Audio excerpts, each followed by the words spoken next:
Ang pagsamba sa langit. Pagkatapos nito, nakita kong nabuksan ang pinto sa langit at narinig kong muli ang tinig na parang trumpeta. Sinabi niya, "Umakyat ka rito at ipapakita ko sa iyo ang mga mangyayari sa hinaharap." Bigla na lang akong napuspos ng banal na espiritu at nakita ko roon sa langit ang isang trono na may nakaupo na nagniningning tulad ng mamahaling mga batong jasper at cornalina, at nakapaikot sa trono ang bahagharing kakulay ng batong esmeralda. Nakapaligid sa trono ang 24 pang trono, kung saan nakaupo ang 24 na namumuno na nakaputi at may mga koronang ginto. Mula sa trono'y kumikidlat, kumukulog at may umuugong. Sa harap ng trono'y may 7 nakasinding ilawan. Ito ang 7 espiritu ng Diyos.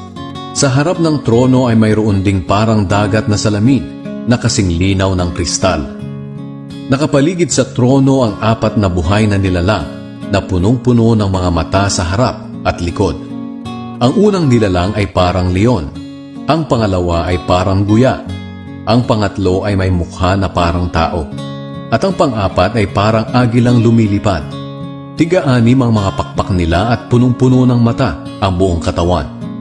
Araw-gabi ay wala silang tigil sa pagsasabi ng, "Banal! Banal! Banal ang Panginoong Diyos nating makapangyarihan sa lahat.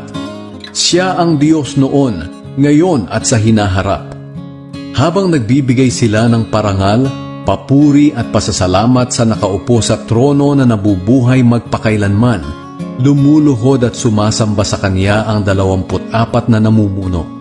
Iniaalay nila ang mga korona nila sa harap ng trono at sinasabi, "Karapat-dapat po kayo, Panginoon naming Diyos, na tumanggap ng parangal, papuri at kapangyarihan, dahil kayo ang lumikha sa lahat ng bagay, at ginawa ninyo ang mga ito ayon sa inyong kagustuhan."